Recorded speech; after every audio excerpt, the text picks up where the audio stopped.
good evening. You know what? I just love it when we have challenges, just like we have health challenges. We also have tech challenges, but we persevere. So I'm so glad we have everybody here tonight. And I am really excited for all the people we have with us. We have two great speakers this evening. One of our co-founders, Kashif Khan. Kashif, it's always good to see you and hang out with you. Nice to see It's so you. good to be here. It's been a while. It's good to be here. I know, it's awesome. And then we have our famous Justin Harris, one of our fan favorites. He's always so good, so direct, so on it. We've got a great lead up tonight about men's health, busting the myths of genetic perspective. So a lot of people try to eat healthy, or they think they know what healthy is, but what is it based on your genetics? We're going to talk about that tonight. And then we're also going to kind of lead this up as a kickoff for our He Summit. We just completed a highly successful She Summit. These are 3-day summits that we're going to have throughout the year that are going to concentrate on different current topics, but we'll share more about that later. So gentlemen, myth busting, I think that's one of the things you guys do best is bust those myths. Kosh, you were a major myth buster when it came to genetics weren't really applicable to health. Can you kick us off with what's happened in your life by changing your diet? So yeah, the question, exactly what you said, and that's still believed by the practitioner community that genetics don't matter and it's all lifestyle. And guess what? Both of those things are true. If you rely on just a gene and you believe that it's a propensity and that's it, then you just wait and see, right? But if you understand that that gene directs your habits and is sort of the prescription to what your choices should be, then you understand that there's a connection between the choices and the gene. The gene guides you, but it's not without the environment, nutrition, and lifestyle, and we're talking about nutrition here, you don't have the full answer. So what did I learn? I didn't really have a bad diet. I ate what was considered a clean Mediterranean diet, which technically is one of the best diets you could eat, right? If you don't know what to do, it's a good baseline to start from. But I was still sick with leaky gut, gut dysbiosis, eczema, psoriasis, all these gut-related diseases. And what I learned genetically was that I was missing my primary detoxification first line defense in my gut, the glutathione pathway gene called GSTM1. And so, in as much as it didn't drive nutrients in the classic, here's what your plate looks like, it told me very directly that the processing of food that is deemed safe by Health Canada and FDA, which on the average population might be, was not safe for me. So it just gave me a priority that I had to look at that other people didn't have to look at. And that goes far beyond. We can go deeper, but that was one big insight for me, for sure. That's a major insight. I think a lot of people think, and Justin, maybe you can answer this, a lot of people think glutathione, master antioxidant, I need to be taking a lot of this. But glutathione can be a slippery slope for a lot of people. Yeah, I agreed, because the body requires an instruction manual for all of these different substrates, glutathione included, right? So what Kashif just mentioned there was what we call a null. He has 0 copies of that GSTM1 that he mentioned. I'm in the same boat as Kashif. I'm missing that instruction. So were we to go and think that the solution is to just add a whole bunch of glutathione, but we're missing the instruction for what to do with the glutathione, unfortunately, there's some downsides to it. There's consequences, because if your body can't use the glutathione and you just took in a big old dose of it, what happens typically is that it tends to bind to minerals, and it'll actually rob your body of some of the other substrates that it needs. So an addition of something isn't always the actual solution. I always talk about this as far as sometimes it's a process of deletion before it's a process of addition, and just adding supplement after supplement is not necessarily the solution. Nutrition as a whole is really one of the body's biggest epigenetic factors that we have control over, right? Everything eats, and what we eat impacts our biology every single day. So if we're eating something that our genetic blueprint and baseline suggests we shouldn't be doing, we're disrupting that enzyme activity, and we can actually cause more harm than good, even if it is, quote, healthy food. Well, that's why I love the test, don't guess method, where if somebody runs their DNA and then either through using our app or setting up with a meeting with a certified functional genomic practitioner and looks at, hey, how do my fats get processed? Hey, how do my proteins get processed? Hey, what's my gut likely to do?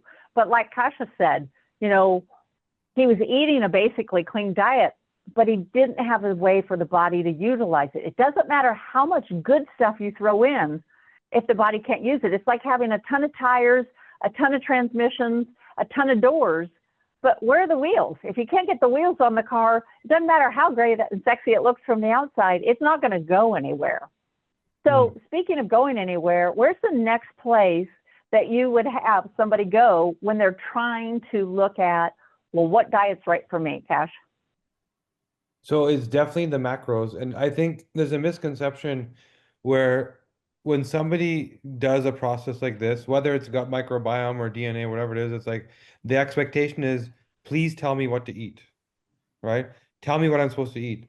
And I think a better use of the tool is you already know what you're supposed to eat. You already know clean whole foods, nothing out of a box, plucked from the ground, stabbed with the blade, killed, right? Fresh, fresh, fresh. You know what you're supposed to eat. So what is more important to know, and what was just sort of the aha moment for most people, that even within the good, there's some things that you shouldn't eat. And if you do that and you remove it, so for example, there's this whole question over oxalates and this argument, you know, Sally K. Norton wrote this book called Toxic Superfoods, and it really opened everyone's eyes to how she healed herself by getting off of oxalate-rich foods, right? And then other people say, well, I eat those foods and I'm fine. So what's the big deal? Right? And this is where the bio-individual questioning over, well, we can pretty much assume that Sally doesn't have the enzymes that break down the green foods, which is where we get our oxalates from. Spinach, kale, even nuts sometimes. These oxalate-rich foods, which is why she called her toxic superfoods, because it's the things that we thought were good for us, right? So that one thing, 10 people in a room, 4 people say, doesn't matter. I feel great, actually, in fact, when I eat those foods. And 3 or 4 will say, no problem, nothing great about it, nothing, but no problem either. And 2 or 3 will say, if I eat kale, I get bloated, can't eat dinner if I had it for lunch, right? So it's more about, to me, if we can identify the threats, we already know what the baseline plate should look like. It's like a quarter protein, a quarter carbs, half some, you know, a bunch of colorful vegetables. And then now how do you tweak that based on what's a threat to you between starches, fats, carbs, plant foods? What do you make the enzymes for? What do you not make the enzymes for? And fortunately, we now know the answers to that through our DNA. Yeah, and well, let's get some answers for some of our people, but Powers to Be, can you throw up our poll questions? So I would really love us to really hone in on our audience tonight and the questions that they have. So the first poll question was, what kind of a diet are you on? The standard American diet, I'm sure you all know that's called SAD. I do feel sad for you if you're on the standard American diet of 11%. Low carb, 18, almost 18, 20%. High protein, kind of a bulking, you want to get real buff, 20%, 21. Plant-based, 16%. 5% in carnivore, and 30% no specific diet. I wonder, and go ahead and put it in the chat, if you're on no specific diet, is it that you eat what you want, kind of like what we used to say in college, seafood diet, I see food and I eat it? Or is it more, I just try to eat whole foods, I just try to eat healthy? Why don't you let us know?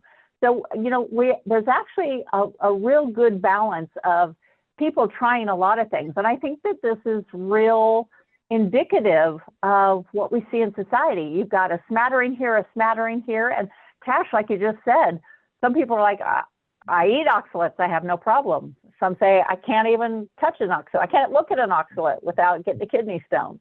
So this kind of is indicative of what we see. Then, what is your main reason that you want to improve your diet? We're going to assume if you want to be here, you want to get some tips and tricks. 25%, 26% energy and mental clarity. I think all of us want to be as sharp as we can be. About 30% build muscle and improve fitness. 11% optimize testosterone or hormone balance. 13% improve the gut. And 21% reduce inflammation and disease risk. Very wise. We've been talking a lot about those chronic inflammation, and it's getting even bigger. So again, kind of a real balance of what I see here, and tell me what you guys see. I see people who want longevity and healthy longevity. It's about quality. Yes, we want quantity, but really it's about quality.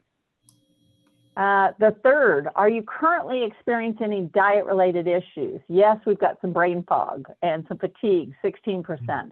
Unexplained weight gain, 11%. Digestive issues, 13%. Low testosterone or hormone imbalance, 20%. Blood sugar is a big one, guys. We've got to really look at that, 34%. And no major issues, 42%. So we've got, looks like about half of the group is dealing with issues that they want to tweak. That's why we're here to help give concrete facts tonight. If you've got your DNA report, I highly recommend that you get it out, because these guys are going to be going through part of the genes that you'll see on there. Well, now they may not address every specific gene, but you can always put those questions in, and Justin and I'll try to get those answered.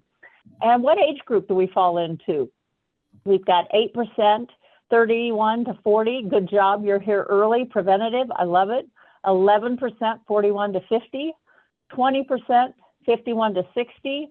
And then the powerhouses of the group, we've got 32% at 61 to 70 and 30% at 71 over. So we've got people who are seasoned. They've seen a lot of life. They probably tried a lot of diets, and now they're here to really tweak them. So knowing that, Justin, where do we go? What's the first thing about the diets for talking, especially with people who want to fine tune and just feel their best overall? I think that an overarching point here is about something called biochemical individuality, which for those of you that are in the age group of like between 60 and 70, back in the 50s, actually, a gentleman wrote a book called exactly that, Biochemical Individuality. And he talked a lot about the different enzyme activity and chemical composition person by person. If you go and check that book out, there's literally like 19 different shapes of the human stomach, right? So these one size fits all diets are not going to work, because we are in fact quite different, be it enzyme activity, be it blood type. I mean, I've seen people jump on the blood type diet and actually get some pretty good, effects out of it. Every step that we take away from that 11% who are unfortunately still on the standard American diet is a positive thing, right? Anything that we do to personalize, be it manipulating macros, be it checking out, oxalates, lectins, be it making healthier choices with our fats, right? Maybe less seed oils and more olive oils and Mediterranean style oils, omega-3 rich. So I have this concept in my coaching. I've brought it up on these webinars before, that I call moving from general to specific. How muffed up is your diet currently? And what are the steps that we can take to slowly personalize and get rid of the junk? Food operates on an incredible spectrum, because it goes from poison all the way to absolute medicine and everything in between. And like I said, this is an epigenetic signal that we have control over.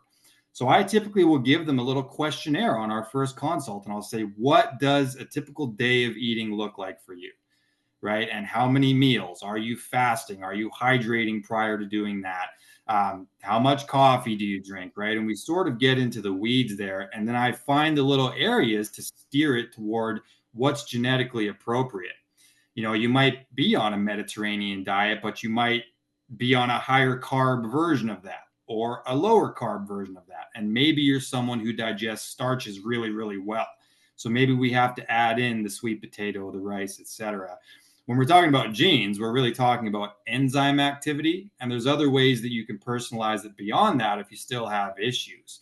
I don't know what you guys think about, for example, food sensitivities. I know it's kind of a debated topic, right? But I think that immunoglobulins that get released when you take in something like oxalates, to Kashif's point, that can be a good little indicator there as well, that this is for you causing some level of immune system activation and inflammation, right? So we can actually get real deep into the weeds. Like, we have a gut 360 that I'll pair with the genes, and we can look at that kind of information to personalize that much further.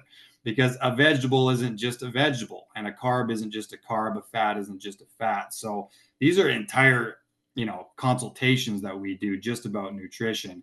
But start from general and then move to specific. That's always been my strategy.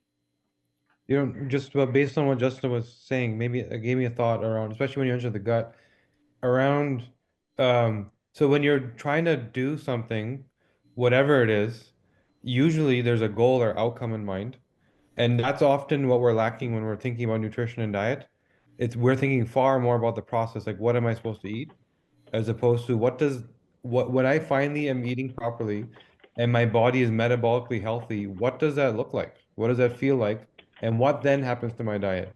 So one thing that you should consider, everybody here, not just what do I do in this acute situation? Where am I going? And what you're seeking is metabolic flexibility, not here's what I'm supposed to eat, and that's now what my lifetime prescription is, versus here's the things that might make me metabolically dysfunctional. And for some people, it's fats, for some people, it's starches, right? And maybe we can go a lot deeper for each individual.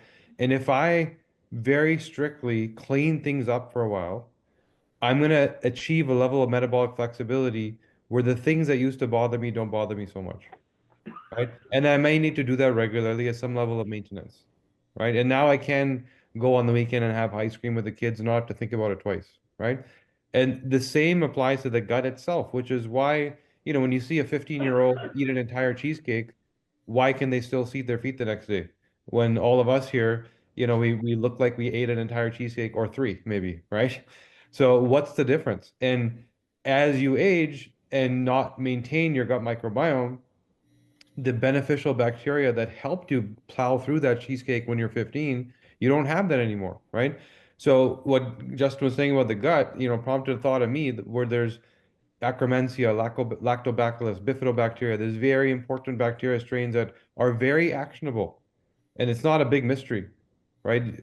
Taking a look at your gut beyond DNA, your gut as well, and knowing what isn't there anymore that used to be there, and where what used to work for you at 25 doesn't work at 45 anymore. What changed, right? So it's a question of both metabolic flexibility.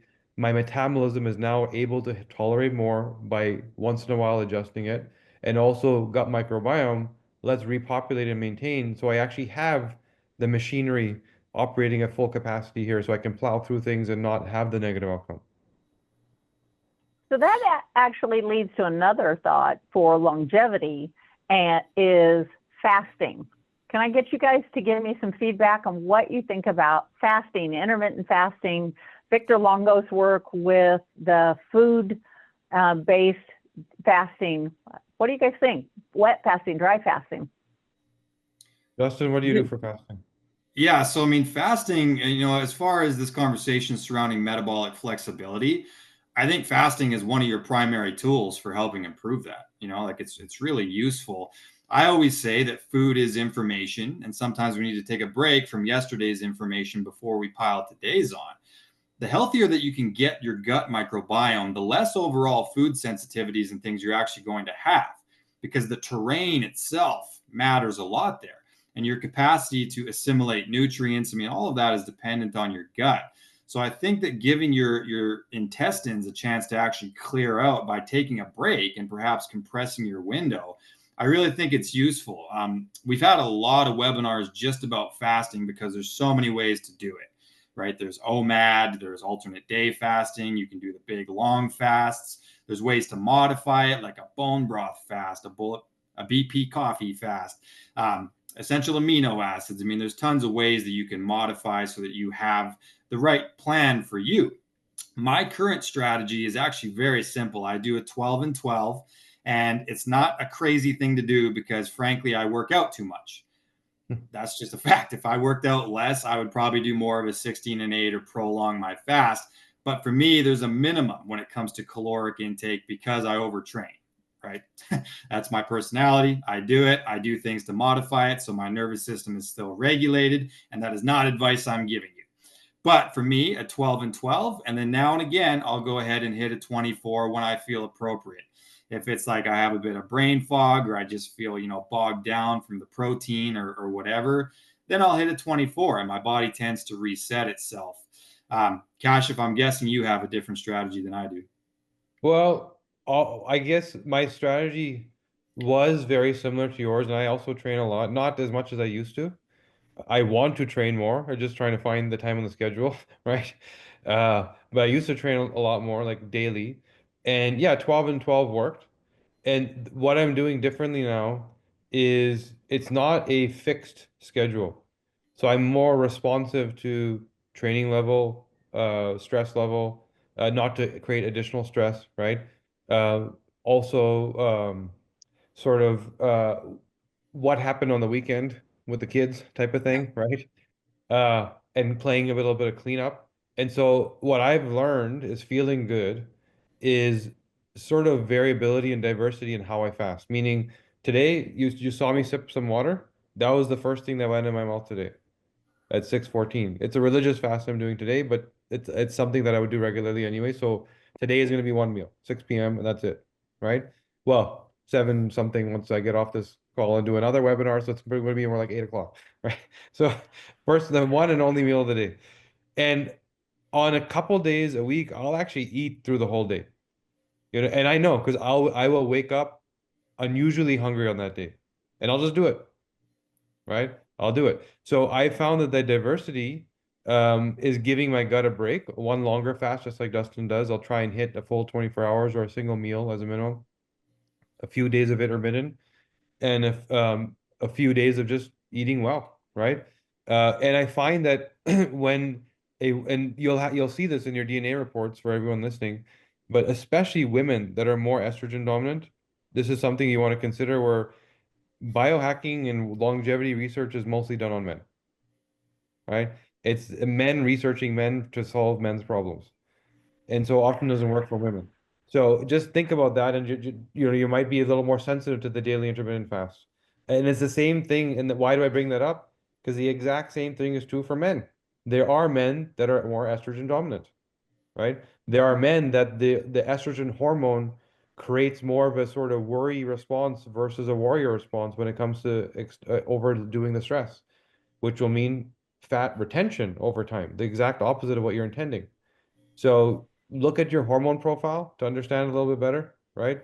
But yeah, for me, the once again, metabolic flexibility, I feel like I can tolerate. It's also a little bit of variability in this fasting schedule over the week. I find it interesting that you bring up about the hormones with men and women. I think a lot of people, especially our audience tonight that is 50 plus, I think the 50-year-old plus man doesn't realize most 50-year-old men and older have more estrogen circulating than their wives who are 50 or their partners that are 50 years and older. So at 50, men's estrogen goes up. Now, if you think back about your parents, it's like, oh, my dad mellowed with age. What he did is he got estrogen dominant, or he got more and more estrogen as his T levels went down.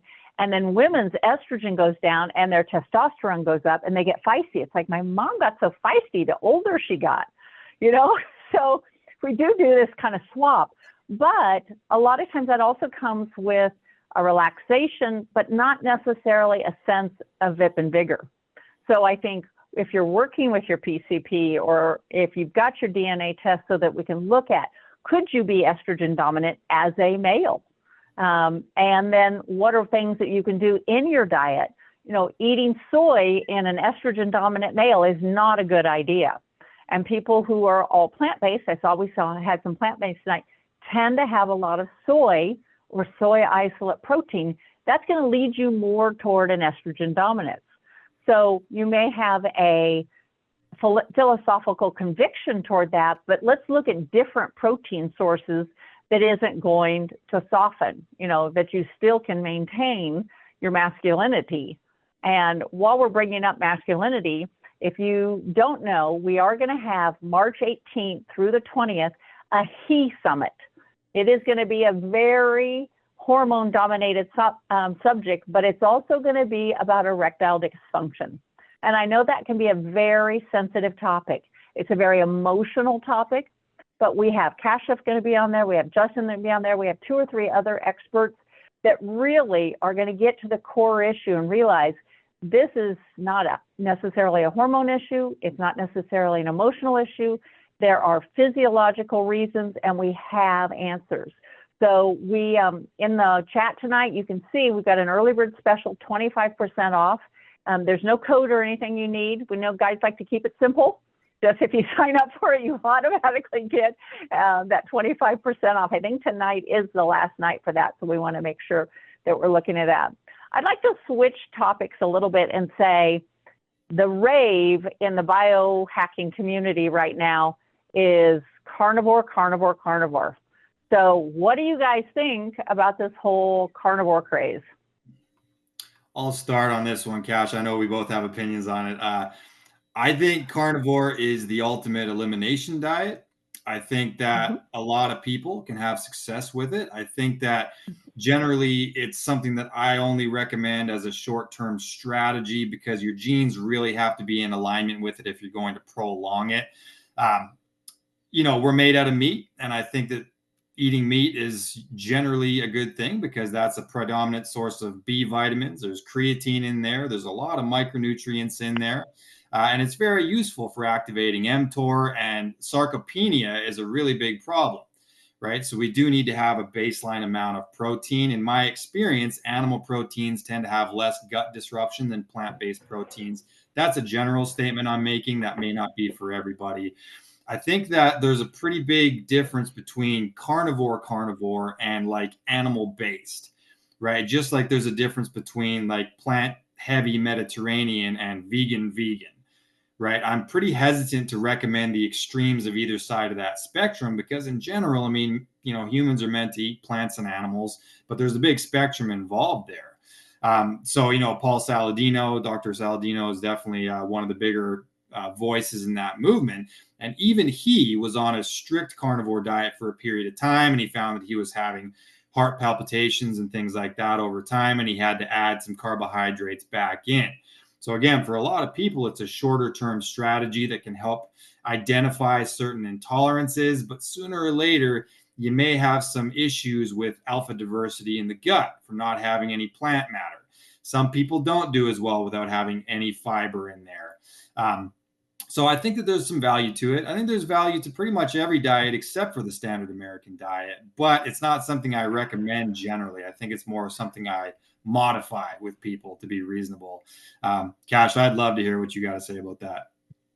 So I agree that as a temporary tool, it's incredible. I also agree that too many people make it a permanent, ongoing, even keto, right? Like, great, you get into ketosis, ketones in your brain, you're burning fat as fuel, you'll feel amazing. And then a few months later, you feel horrible and you can't figure out why, And so these extremes are great. What I was saying earlier about the metabolic reset, great way to establish a metabolic reset. You go strict carnivore for 3, 4, 5 weeks, and then you go back to something a little bit more like exactly what Paul Saladino did. He's now animal based, meaning he eats fruit, meat, butter, etc. Right? So, and where I think there's a bit of a struggle, carnivore works, but it has to be very strict and it has to be actually carnivore, which means you're not just eating steak. You're eating the organs, you're eating the tendons, the ligaments, right? What did Justin say about mTOR, right? So mTOR is a great tool, growth hormone, amazing, but it's also tied to things like cancer, right? So this is why when you see studies around eating meat will give you cancer, the study is correct. Then you'll see studies that say eating meat will prevent cancer. That study is also correct. Because saying eating meat is too general of a statement. There's so much going on in that animal and the diversity of even what you can get from a cow, for example. So if you truly ate tendons, ligaments, kidney, heart, liver, etc., liver is the most nutrient dense food we know. From folate to micronutrients to etc., the list goes on. You will feel incredible, but it has to be temporary unless your DNA says go for it. You do great with fat, you do great with insulin. Um, Even then, I don't think it being a permanent tool, right? So a lot to be said about genetics driving the conversation, but there's also a lot to be said about people thinking they're doing carnivore, but they're not doing it properly. And I'll just one little hack there is if it sounds like, yeah, I'd like to do it, but it sounds gross, you go to a butcher and get them to get ground meat and take the organs and the tendons and all that stuff and grind it right into the ground meat. You honestly won't even know it's there. It's like 30% uh, liver, kidney, heart, and 70% ground meat. It's like you won't you'll get what you need and you won't know it's there. So I will tell you that I made organ meat sausage. So oh, cool. I literally took all the organ meats, took, and it was actually ground beef, like you said, but it had the spices for sausage. So phenomenal. My kids just used to pound it down. And I'm at mom and dad's today, and mom had a problem with low iron, and they wanted to give her all just an iron sulfate. I said, she's not even going to absorb 10% of this, and she has gut issues anyway. We got her on liver capsules. Her vitality is coming back. You know, her levels are recovering. So you can do them in capsules. You can do organ meat capsules. If anybody has a freeze dryer, what they can do is they can take the organ meats, go down the butcher, get the organ meats, powder them, and put them in, make your own little capsules, or make it, you know, stir it up and eat it that way. You can get it in. Last night I had menudo. Now, if anybody knows menudo, this is, you know, a very rich broth that has entrails, which means intestines. But I'll tell you, the collagen, when I had this gigantic bowl and I had some of it, you get filled up so quickly when it's nutrient based and when there's high nutrients in there.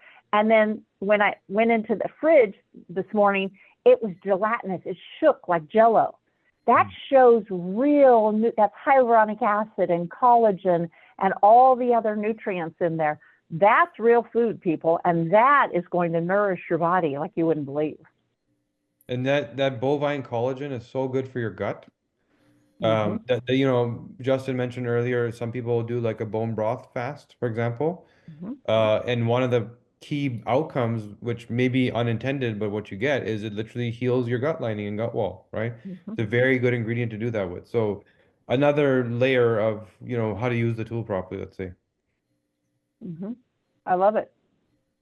So also, if you look at, we looked at the carnivore, and Mediterranean is considered one of the healthiest, or Mediterranean low carb. Cash, what are you following now in your diet, in your household? So I guess simple is the key word. The big thing that I've learned over the last few years is we've overcomplicated nutrition. You know, if you go back to simple basics, it's really not difficult. But when you live in Uber Eats culture of I order sushi for breakfast, Thai food for lunch, and Indian food for dinner, right? And that's the expectation, and you think that that's what food's supposed to give you all, that's a treat, right? I'm not saying there's anything wrong with those foods. I'm just saying the level of complexity that we think each meal has to have versus I eat eggs, I eat meat, and I eat some plants and eat some fruit, right? I'll have some yogurt, I'll have some honey. And to Justin's point, how is the food a therapeutic tool as opposed to just a fuel, right? If I'm gonna desire something sweet, can I have a raw unpasteurized honey that maybe has some black seed oil in it or some other plants that give me like literally antibacterial properties, you just name it, right? What it does for you. Can I have some maple syrup that gives me an incredible dose of minerals and gives me a sugar that doesn't even spike my insulin? And maple syrup doesn't even break a fasted state. It's such an incredible food, right? So that's what I've learned. And so my pantry and fridge is pretty empty. There's a freezer full of meat. There's some butter, right? I definitely eat plants. I definitely eat fruit. I eat a lot of fruit, right? And But I bet you eat seasonal. I bet you eat yeah, seasonal. I bet you eat local. So whatever's cheap in the grocery store, guys, that means there's a lot of it. That means it's in season. That's what you should be eating, not blueberries in the middle of winter or bananas, you know, in the middle of, you know, so. yeah. And so that's me. It's just, I would say simplicity is the key word. And on the weekends, I will, you know, it's okay to live too, right? And that allows me to feel so good about going back to what I do during the week because it literally feels like a sense relief. I get my pleasure, eat my stuff, go out with the friends, eat good food, and then it's like I understand why I enjoy eating 3 eggs so much because it's just so clean and simple and it feels so good in my gut. Got it. So let's talk fats for a minute because fats are a very hot topic right now. Seed oils are everywhere, and yet which of the seed oils can we have, should we have? I've even seen fast food restaurants going back to cooking and frying in beef tallow. So let's talk fat and longevity, fat in a diet. It's such a debated topic still, honestly, because even with seed oils, I think that a lot of people are in agreement that they can be inflammatory and that they tend to oxidize and be rancid. But then, you get people like, for example, Dr. Lane Norton, who I actually have tons of respect for, and he's not sold on the idea that seed oils are problematic unless it's in the context of a really calorically, dense diet. If you're eating too many calories, he says, and there happens to be seed oils in there, that's what makes it inflammatory. So I'm just saying this is a very debated topic among a lot of people. For me, seed oils are evolutionarily inconsistent, and they have some really high levels of linoleic acid that I don't think our ancestors would have been taking a lot in. So I'm not sure that our bodies really recognize it as food and know how to use it and what to do with it. So I tend to rely more so on just naturally occurring animal fats, just the egg yolk. I don't eat the friggin' whites on their own and separate the yolk. I eat the yolk, or some omega-3 sources, some avocados, some nuts, especially if they've been soaked or sprouted, so it gets rid of some of those more inflammatory compounds. To me, if you're really trying to balance your inflammatory processes in the body, you're going to want to have a little bit of a spectrum between saturated, monounsaturated, and omega-3 sources. I think that's a pretty good place to start. The body needs cholesterol as well, right? So people that go on these low cholesterol diets, you got to understand that androgens are lipid dependent, right? So if you want to have high levels of testosterone and growth hormone, you're going to need to take in a certain amount of high quality animal fats. At least a bit needs to be in there, right? Because it's a backbone to that steroid hormone. So it really depends on your genes as well, right? Like we have an insulin mechanism called TCF7L2. We've got specific genes like ApoA2 that are really relevant for lipid metabolism. And some people at a baseline don't have that enzyme activity to where they shouldn't be on purpose adding in lots of fat per meal. Right. So these people are the ones that, as Kashif mentioned, aren't going to do well on a longer term ketogenic diet that's really high fat on purpose. Seed oils themselves, by the way, there's going to be like black seed oil has a fair amount of benefits to it, actually. You can there's a company called, I think, Andreas seed oils or something like that has like cold pressed pumpkin seed oil. I'm not going to put that in the same category as a canola oil that's been sitting on the shelf in Costco and too hot and light penetrating the bottle and something that's obviously oxidized. So even within the seed oil conversation, there's certainly a spectrum. Kashif, what's your approach to fats these days? So I think that the seed oil debate is the debate, right? Because there's guys like Dr. Mercola and guys like RFK that go out there and say, gotta get rid of it. It's a source of chronic disease.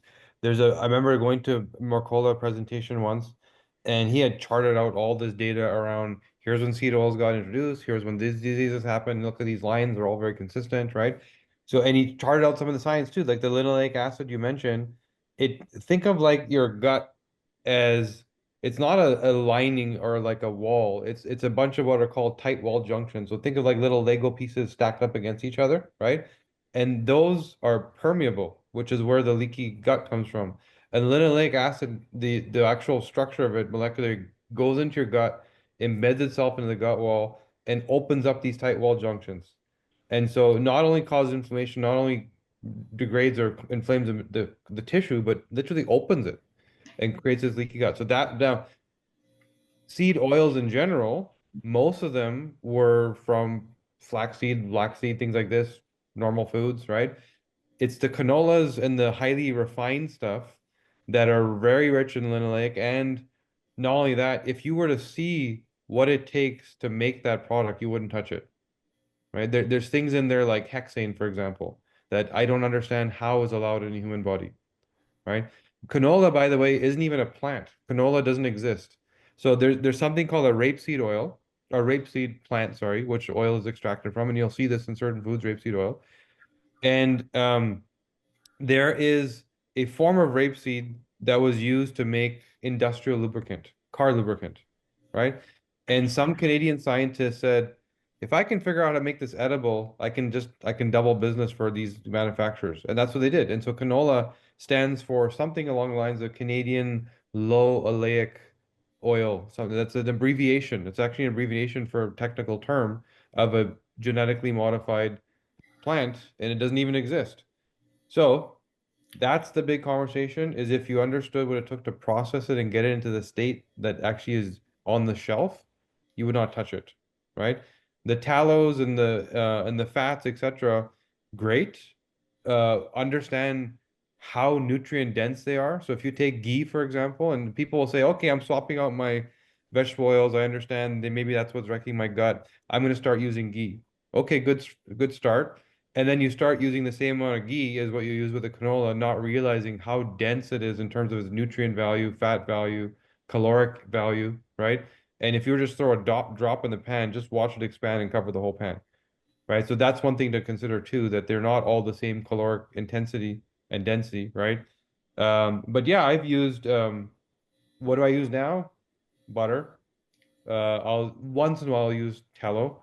I'll use olive oil. I'll use some coconut fats here and there. I found a great company, I'm sorry I lost the name, that makes a fermented coconut fat, which is incredible for your gut too. So anyways, that's what I'm up to right now with oil. So it's interesting. We keep coming back to the gut. We keep coming Yeah. back to the gut. And I think a lot of people don't realize, if you look at the skin and the gut, if you look at it as a donut, the outside of that donut is your skin that you can see here. When you see people that have smooth skin and good coloring, and it's lifted and tight even when they're older, then you know that their gut is doing well, because the inside from your mouth to your anus is like the inside of the donut hole. A lot of us forget that if we're red and broken out, if we're ruddy, if someone looks puffy, that's all the gut. If someone wants to start on gut health, Josh, where do they start on gut health? I think testing is step one. Remember, just like DNA, the amount that can be sequenced when it comes to the gut microbiome, there's a lot of data you can pull. So something like the Gut 360 can tell you really exactly what's happening. What city? Because there's so many different bacteria strains to be concerned about. You don't know which one is the one you're struggling with, or which problematic one you may be overburdened by that you need to reduce, right? So that's one, which makes you save a lot of time and headache with trial and error. I would say fasting is a major deal, right? Um, Fasting followed by probiotics, but more importantly, prebiotics, because we'll take probiotics to populate our gut, and then we don't feed or fuel that bacterial flora that we just added, and then it dies again, right? So prebiotic fiber to maintain what you put into your gut is almost, I would say, a bigger deal than the probiotic itself, right? And then what are you eating? There's early on in the DNA company, we were partnered with this researcher at McGill University who was working on sequencing the gut microbiome flora, right? And he was trying to determine, is there a relationship to specific chronic diseases? Can he see a correlation? And he was looking specifically at fibromyalgia at the time we met him. And so we brought our genetic research on where we think fibromyalgia comes from. And he was saying, yeah, these women with this particular strain all seem to get fibromyalgia. And what we learned was that some people that were eating high processed sugar foods, refined sugar foods, were feeding particular type of bacteria in the gut. And then that bacteria would thrive and flourish. And then the other stuff wasn't being fed and it would die off. So there would be this imbalance of negative stuff way up, good stuff way down. Now the poop, quite literally the poop of that bacteria, was causing inflammation in the bodies of these women with fibromyalgia, right? And so in as much as, like, what does my gut have to do with disease? That's one example. There's so many ways. So anyways, my point there to answer your question was, what are you eating also, right? What are you eating that you were not supposed to be eating, that is not part of human design, that is fueling the wrong bacteria in your gut and not fueling the right bacteria, and then you yourself create the imbalance. I think you made a really good point. It's prebiotic fiber and postbiotic fiber. If you don't know it, you just made a super point, which is somebody takes a probiotic and say, of course, I take probiotics. Those probiotics live anywhere from 1 to 2 weeks and they're gone. Now, if you use the same brand over and over and over again, you're populating one type of bacteria in there. There are hundreds of types of bacteria. Now, there's phyla, you know, and there's the whole group there, and there's species, but you've got to be rotating those dependent on what your gut needs. But if you take that prebiotic and postbiotic fiber, it's going to start fueling what your body needs. And what do you think about prebiotic or probiotic foods like kombucha or like yogurt?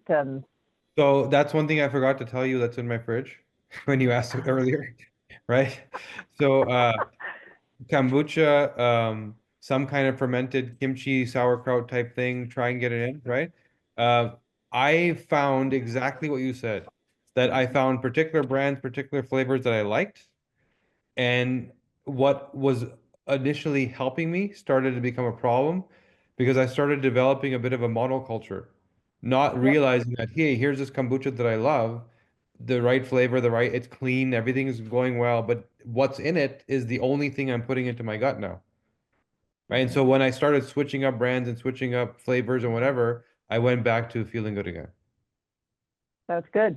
Now, I know that you're going to have to pop off in a few minutes because you have another webinar. I'm going to open it up real quickly. If any of our audience specifically has a question for Cash, will you put it into the chat real quickly? Because I want to give you a chance to interact with the master while he's here. And he will be on our men's summit. So if you want to get on the He Summit, the He Summit has a really amazing formula where you're going to have a lot of experts that will do some webinar type work, some slideshows. Then they open up, they literally open the mics. And when they open the mics, you will get to say, hey, Kashif, I've been listening to you.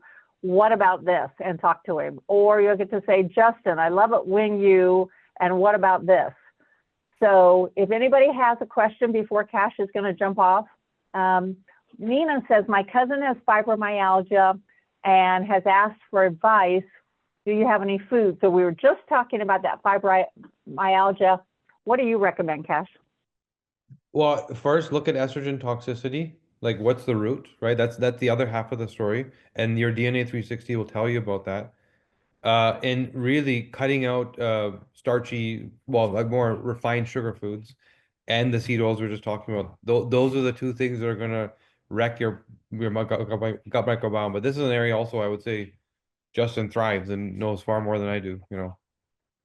Justin, what do you do for fibromyalgia? Really, I mean, it's a broader conversation of inflammation, I think, right? Like any inflammatory factors, which we look at a bunch of stuff, everything from the methylation cycle to vitamin D status and how your body detoxifies itself, with regard to glucuronidation, right, which is specific for hormone toxins, or glutathionization, which we already brought up. I also think that, I mean, we keep talking about the gut. I really think that if you have dysbiosis, if you have leaky gut, you have this steady glow of inflammation, and that can really have far-reaching consequences as well. So, you know, the term holistic is a little bit buzzwordy, but really all of these different systems working together really makes a big difference when it comes to things like fibromyalgia. So my job is to coach up function in the body, right? So I'm looking at these different genetic weak points, generally ones that lead to inflammation, and I try to coach down inflammation and coach up function. And that tends to have a lot of corrective action within the body. So it could be methylation, right? It could be micronutrient deficiencies. It could be gut dysbiosis. The more of these things that we correct, the better. As far as more general dietary advice, I would say anti-inflammatory foods are a pretty good place to start, right? Some good omega-3 rich, well-raised salmon, for example, maybe some turmeric. You got to look at your genes for that one as well. But anything that downgrades inflammation, I think, is a pretty good place to start. So, you know, we were talking about carnivore earlier. If somebody will do a 30, in my experience, if somebody will do a 30, 60 or 90-day hardcore carnivore, you knock inflammation way down. I've also found that a majority, up to 70% of the fibromyalgia is women, and they all have sugar addiction. So when you get that carnivore diet, get that sugar down, not only will the gut heal because you're pulling out a lot of that diversity that could have hidden food allergies, but you're stabilizing blood sugar. you will allow the body to begin to detoxify with that lactic acid that has been holding stuff in. But I have also found a lot of them have problems with their methylation or with bee absorption. So if you put them on methylated bees, and they can rotate those, that super low carb or carnivore, get the sugar out of their diet, which they usually go, ah, because they're sugar addicts. Boy, in 30, 60, 90 days, do they feel better. Gosh, we want to thank you so much for being here. Justin and I are going to stay on for a little bit longer. We do have a few questions that came in. We appreciate you. We value you. We look forward to seeing you on the HE Summit, and I look forward to seeing you again on one of our webinars. Thanks so much for being with us tonight. Pleasure to be here. This is awesome. And yeah, HE Summit's going to be awesome. We're all gearing up, getting ready. So whoever's here, we'll see you there. And you know, any other thoughts that you got, you guys are in good hands between Justin and Stephanie. Okay. Take care. All right, guys. Enjoy breaking your fast. All right. All right. Take care. See you. Bye-bye.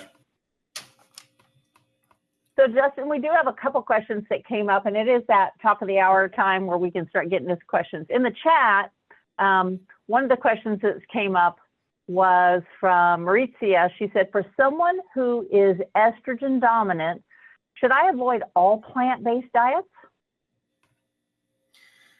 Gosh, that loaded question kind of, isn't it? Because there's such a spectrum to plant-based diets as it is. I wouldn't say you should avoid all plant-based diets, but I would be pretty selective about, to Dr. Stephanie's previous point about how you're getting your protein and how much of that might be coming from soy-containing products. I also think that if you're really relying on things like, you know, legumes and a lot of beans and things like that, you could be contributing to gut issues, you know, things that have a lot of lectins in there. And that's going to worsen any sort of inflammatory symptoms. And remember, if you're making a lot of these toxic estrogen byproducts like 4-hydroxyestrogen, it's part of the totality of the inflammation load that your body has to deal with. So if you do an incorrectly orchestrated plant-based diet on top of that, you're probably adding to the cumulative toxin and inflammation load in the body. I also have this wacky concept that I talk about when it comes to like signals and vitality signals that we give the body. And I don't wish to insult any of our plant-based people here. Just as a general recommendation, are you a hunter or a gatherer, right? Because a hunter is going to require a certain level of androgens, right? So if you get rid of all of your animal foods, you may be sending your body a signal that we don't really need any aggression because we don't hunt. We don't need to go murder stuff, right? We get to kind of pick a vegetable, and that's where we're going to get our calories from.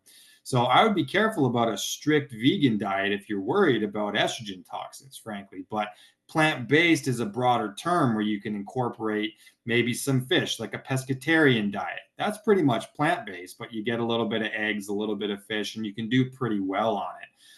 But vegan, especially if it's raw, you're not cooking anything, I do think you can run into some issues there. What do you think about that one, Dr. Steph? I think you're exactly right. I would mimic and echo everything you said. But, you know, it rolls right into our next question. Carol says, for an estrogen-dominant 70-year-old male, what recommendations do you have for reducing that estrogen dominance and increasing testosterone? I think one of the main factors there is that, and I don't know your body composition, but the more that body fat accumulates, body fat actually has aromatase enzyme in it, which tends to create estrogen out of testosterone. And, you know, your genes are already doing that if you're estrogen dominant. So bear that in mind. The more body fat you accumulate, the more estrogen you're actually going to have. And that tends to happen to people as they age, right? They tend to accumulate a bit more body fat. So, I mean, general recommendations, I would say some level of resistance training, if you have the capacity to do that, is a great starting point because that amplifies testosterone and growth hormone, especially leg-based training, because your legs have quite a density of androgen receptors. And a lot of research is mounting that the actual density of your quadriceps, right, the big muscle in your legs, is strongly tied to longevity as well. So vitality, longevity, it may be body weight, just anything that you can do to get a little bit of resistance in there is a great call. really my recommendation is to attend the He Summits, because we're going to be talking pretty deeply about testosterone and how that all works.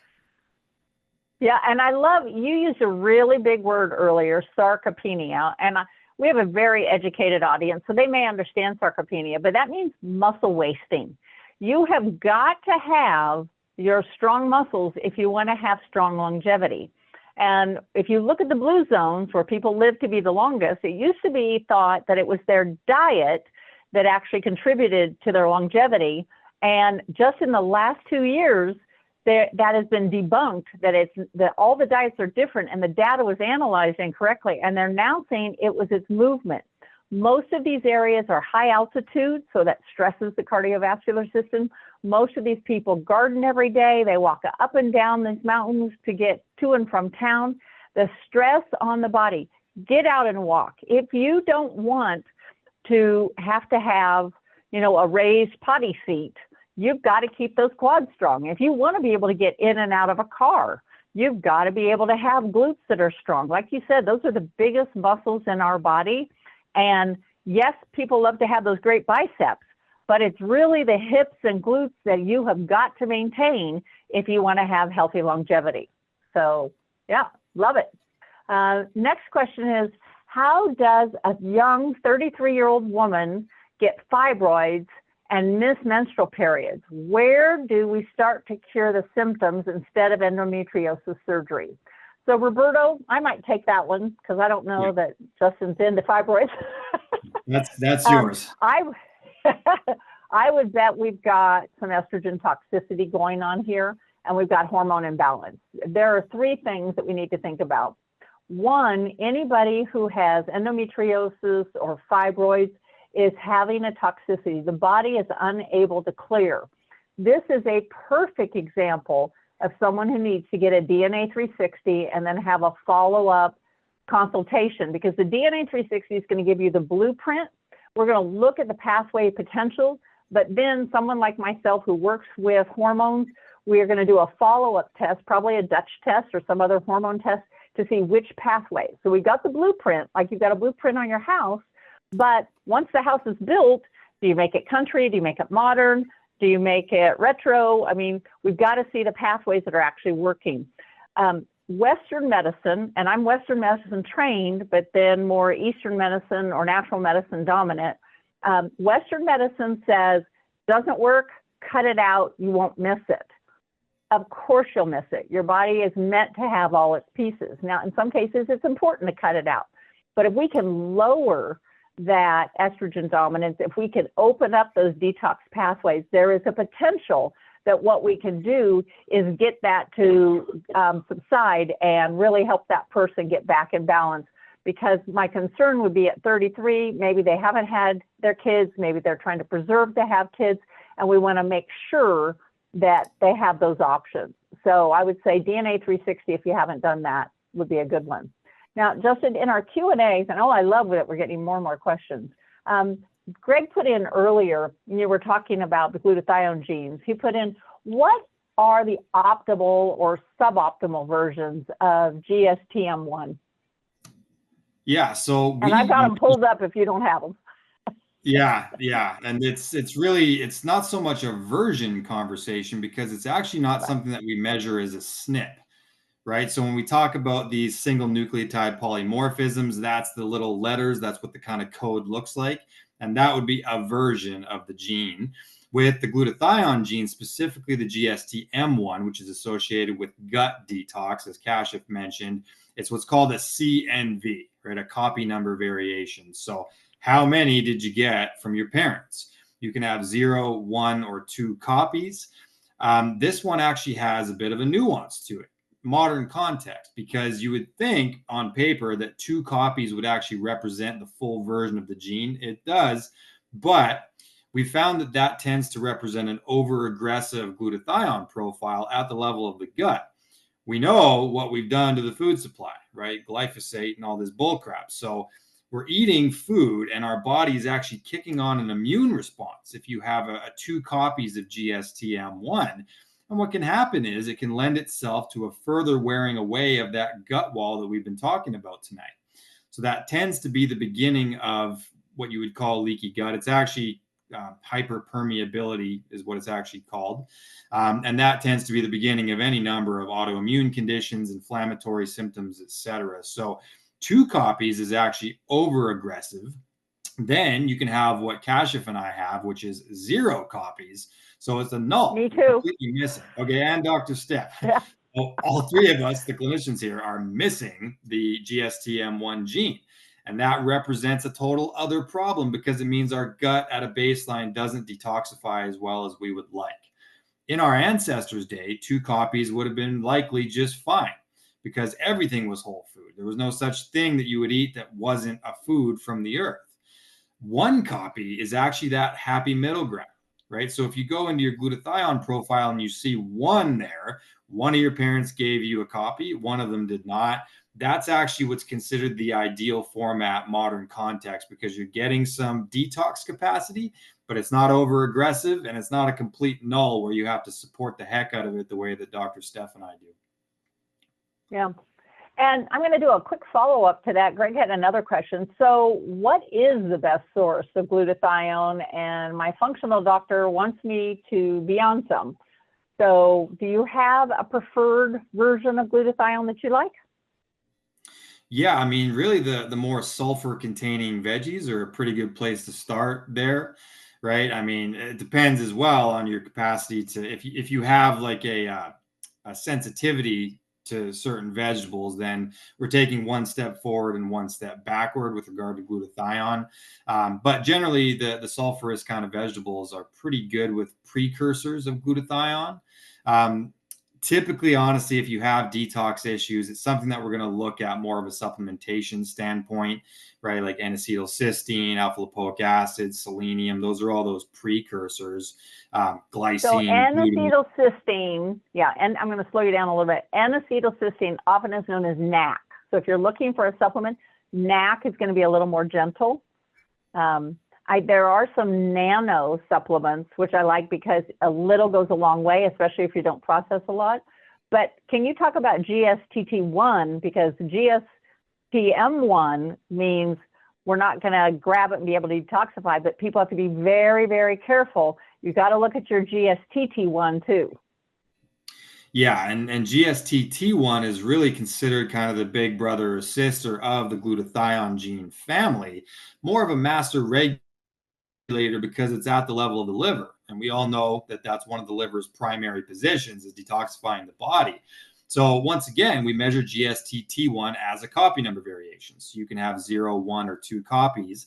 With GSTT1, however, there is not the same nuance that exists with GSTM1 because gut is a lot more complicated than the liver is. So with the liver, if you do have 2 copies of GSTT1, that means that you have an optimal capacity to glutathionize at the level of the liver.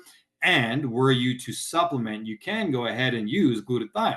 Because again, like I mentioned earlier in the call, that's going to be the instruction manual for what the body does with glutathione when you take it in. If you have 1 copy or 0 copies of GSTT1, I don't recommend going glutathione crazy with your supplementation because you're going to overload the pathway. It's missing some of the instruction manual. For those people, you're better off relying on what Dr. Stephanie said, NAC. It's going to be a softer approach, but it's going to provide your body with the building blocks and the precursors to make more of its own glutathione. Yeah, great answer. Irenia, you ask about histamine profiles in the DNA 360. We do not have a specific profile on histamine in the DNA 360, but we have done complete webinars on histamine. All of our webinars are available for you. I would go back because you can spend a couple hours on histamine. That was going to be your best resource to really get that one done. Nina, my cousin has fibromyalgia and asked for food advice. I think we answered that one just a few minutes ago. Now, if any of you are joining us now or have to go, we certainly understand. You will receive the full video of all of this, and you can go back with your profile and go look at those and see what needs to be done. Let's see, Carol we did, and Greg we did. A 3-day event sign-up page says there are discounts for other things. What are the discounts for the DNA test? I'm going to have the powers that be put in whatever the discounts are that we're running right now. I know that we were running a combo on the DNA and the PGX the other day, but whatever the other discounts are as well, Daryl would like to know. Daryl, I'm going to have them answer you in the webinar chat. Rob says, how would you know if you're a hunter or a gatherer genetically? Interesting. So when I said hunter or gatherer, I was meaning more in the epigenetic context as far as the signals that we give the body. But as far as knowing whether or not you are more wired for a plant-based diet, and let's just talk in terms of that, there's a few things that I look at, right? So we look at, for example, your starch metabolism. Starch is a plant. So if you have optimal AMY1, that suggests that you're going to do better because you have the baseline enzyme activity associated with the metabolizing of starches. And if you also have suboptimal APOA2, well, that would suggest that you're not going to have as good of a time with especially saturated fats, right? So we look at these things not in a vacuum, of course, as we always say. There's another gene called fucosyl transferase, FUT2. That's actually something we speak of in terms of your methylation cycle because it plays a pretty big role in your capacity to metabolize B12, which of course is predominantly an animal source. So if you have the optimal version of FUT2, it means that you have really good transport of B12, but that means that you actually have less line of defense when it comes to some of these plant-based proteins, right? So it's kind of a weird little nuance. If you have suboptimal FUT2, you probably have a better line of defense for plant-based products, but you don't absorb B12 as well either. So if that's suboptimal and AMY1 is optimal, to me, that shouts that this person is going to be able to include a fair amount of plants in their diet and hopefully not have any issues there. So that would be more of what I would consider a gatherer profile. If you have optimal ApoA2, you can digest fats, then you're probably a little bit more someone who's going to be paleo, Mediterranean, something like that. And Rob actually just asked a follow-up question, which you addressed or started to address, which I love. So would suboptimal FUT2 gene and estrogen toxicity contribute to chronic constipation when a diet is clean and balanced? Contribute would be the key word there, because I wouldn't say really looking at the gut 360 and understanding your actual, microbiota, the different phylum and things that are in there, because there may be candida dominance, there may be E. coli, there can be a lot of other things going on in there. But, estrogen dominance and suboptimal FUT2 could be a moving part there. Suboptimal FUT2 can also mean that you have a lack of methylation going on as well. And that can cause various inflammatory issues and things in the body. Methylation is something that you have to get right. So that's another moving part to that. Do you have anything to add to that, Dr. Steph? Because there's quite a bit to that question. I do. Yeah, I do. So Rob, chronic constipation, I want you to look at a few things. One, how are you hydrating? And I'm going to take some of my water that has my electrolytes in it. A lot of people say, I drink a lot of water. High quality water is important. What kind of water filtration are you using? I don't want to hear that you're doing tap water. I don't want to hear that you're doing water in plastic bottles that have been heated. So first look at your water and make sure that you've got salt and magnesium and potassium all going into that. You should have an electrolyte blend and do a high electrolyte blend. A lot of times if we want to get rid of chronic constipation, we can do a salt flush. Second thing, what is your pre and postbiotic fibers? Really look at your fiber concentration. 3, and one of the most important that people forget, historically we had aperitifs. We had digestives that we took before a meal. It was a small bitter drink that we would have that would start our digestive juices flowing. We're not doing that anymore. We eat on the fly. We don't sit down. Do you have digestive enzymes? Do you have enough digestive enzymes? So whether you're doing a digestive or whether you're doing a digestive enzymes along with your meal, if you start with these 3 things, 1, high quality water and plenty of it. 2, heavy electrolytes. And 3, those prebiotic, postbiotic fibers, and 4, making sure that you've got those digestive enzymes or digestive. I bet we can help you out there. We have several other questions, Justin. We've got a little bit more time. Let me jump over to the chat. Let's see. That we answered. Peptides. Woohoo! Peptides are the rage. In fact, I think we need to have, Tracy, I'm going to tell you, I've already got a couple peptide people I want us to talk to, but I love peptides. Are you a peptide junkie like I am, Justin? I am on so many friggin' peptides right now. It's just ridiculous. I love them. I think that it's a funny area right now because we're not allowed to like officially recommend them. And for those of you who don't know, I mean, peptides, they're these amazing compounds that are really sequences of amino acids, right? They're kind of chains of amino acids that have quite a lot of specificity within the body, and they can do a lot of different things. We talked a lot about gut health tonight, for example, and there's so many peptides that are helpful there. GHK copper peptide, KPV, BPC.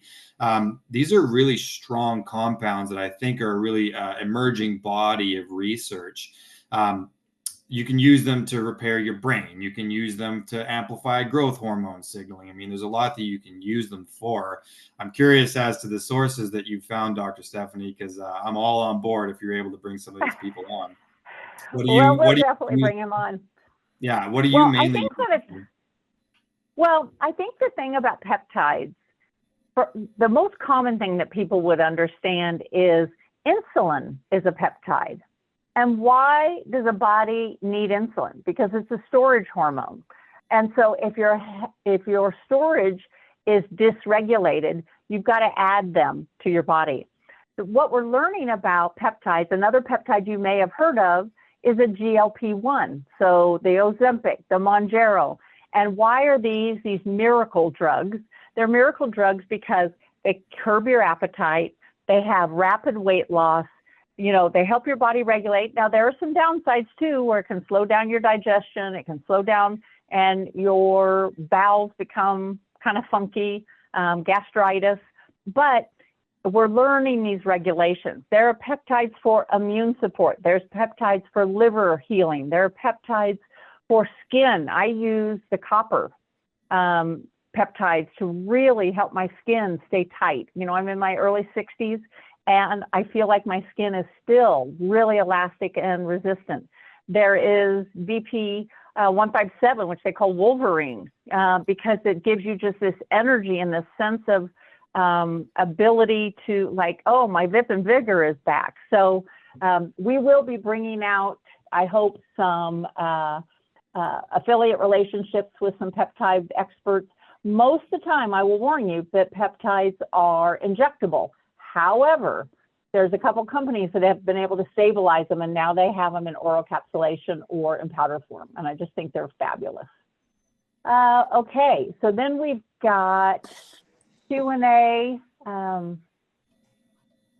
Okay, Q&A section wasn't working. That's okay. We got that. Justin, I missed you. Haven't seen you in a long time. Nina's blowing you kisses. You guys have done a damn good job tonight, Dr. Nielsen. What? I said you have done a damn good job tonight. Well, I think Justin's done a damn good job tonight because, we got all these people sending questions. I just love this part. This is so much fun for me. So, Justin is a beast. He is my go-to. Justin is a beast. He is my go-to 100%. Absolutely worship the ground this man walks on, 1,000%. I can't wait to see him in the He Summit, along with Kyle from OsteoStrong, who's the CEO and founder of OsteoStrong.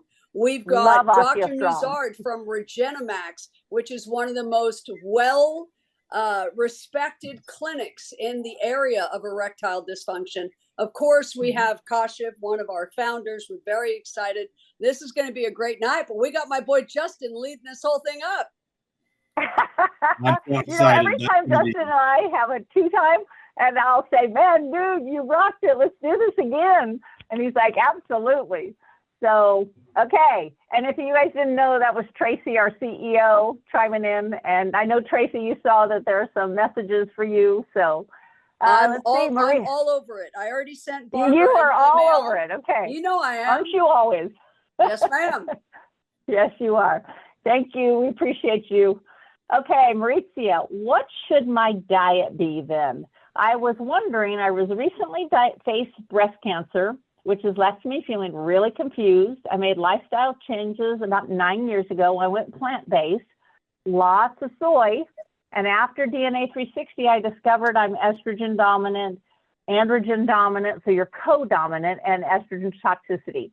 So I would say, Maurizia, this is a perfect place where you need to work with one of our consultants. Because as you said, okay, I went based on the trend, and in general, that's probably a good trend. But soy has so many phytoestrogens, and in your case, it sounds like your estrogen dominant was fueled by that. That's why we've got to do those Dutch tests. Those Dutch tests say, here is the pathways you're actually going down. Are you going down a healthy pathway? Are you going down a neutral pathway? Or are you going down an unhealthy pathway? Are you leading toward DNA damage? Are you leading toward proliferation? So, you know, I think this, you got your 360. If you haven't worked with a coach yet, it's time to work with a coach. So Greg says he has 2 of the GSTM1. We answered that. Then we've got the promo alert. If you guys didn't see, we've got the March special DNA 360 and PGX is 10% off. Do you translate DNA 360 into other languages? Croatian. My professor emeritus is very sick and I need help. I would say you want to do CEO at thednacompany.com, and Tracy can work with you.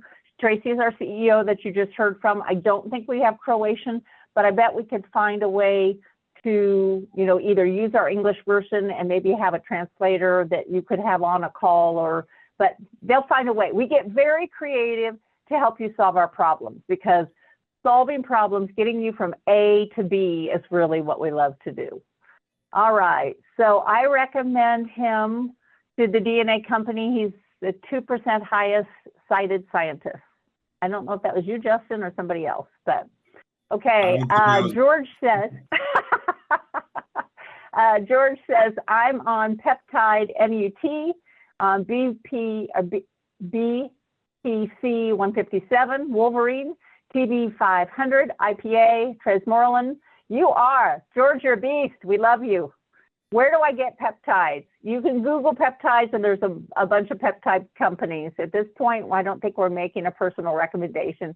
Nina's blowing me kisses. See, she knew I was jealous. You were getting kisses. I wanted some of the kisses. Just kisses back. There you go, Nina. Okay. To Daryl. Okay, they've already sent to Daryl. Let's see. CEO, they got that. March alert. Maurizia. Trace, please reach out to me. Okay, you got that. All right, I think we got through them all. Guys, this has been so much fun. I love that you guys stayed on. I love that you have an interest. I love that we had men and women looking about busting the genetic myth and getting a perspective on how to take your DNA and carve out the right healthy diet for you and what's going to give you the most longevity. I want to thank my co-host, Justin. He is a beast. We love him dearly. Look at him blushing. He's so cute with his blushing. And he does. He knows his stuff. He is awesome to do the work he does. I love working with him every day. We are blessed to have a company that continues to expand. We are blessed to have a company that has gone from a single test to multiple tests. We want you to know, test, don't guess. We have 73 actionable genes that can take you from point A to point B. Within the next probably 3 months, we're going to have another 30 more. Are you going to have to pay additional to get those? You're not. Your test is going to be updated if you've done it in the last couple of years, and that will be included. We're glad you're here. We have a podcast. We have our own journal, the DNA journal that's coming out. We're going to come out with our 4th edition in just the next month or so. We have a university. We are here to teach you how to take better care of yourself. But the bottom line is you need to drive that bus, and we will be here to just make sure you have a map. Take care. God bless. Be well. We'll see you on the next one. Bye-bye. Bye, everybody. Bye, Dr. Steph. You're the best. Bye, Justin. Love you. Love you. Take care.